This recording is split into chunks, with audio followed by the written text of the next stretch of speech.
I'm Dan Runde. I'm a Senior Vice President here at CSIS. I testified before the House Financial Services Committee on the international financial institutions in an age of great power competition.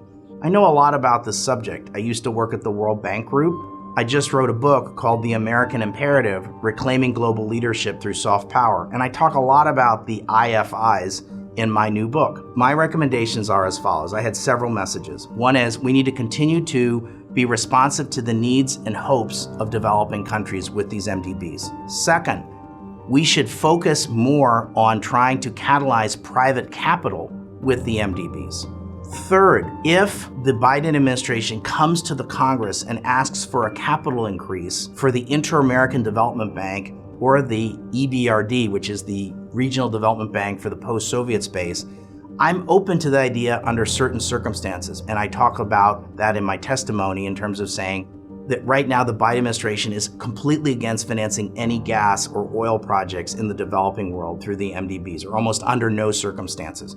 I disagree with that. And I think many poor countries need gas, and many poor countries once in a while probably need oil. I also think that we should consider adding Taiwan to some of the regional development banks.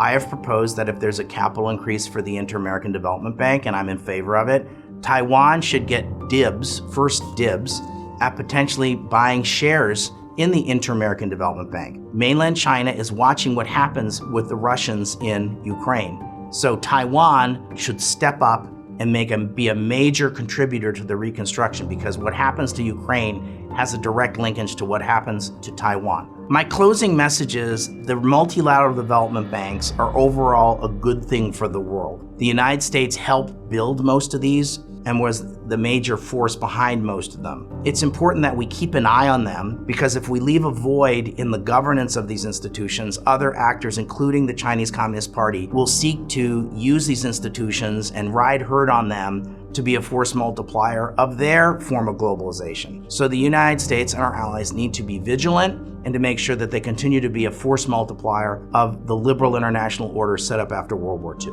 For more information about the multilateral development banks and to see my testimony, please visit csis.org.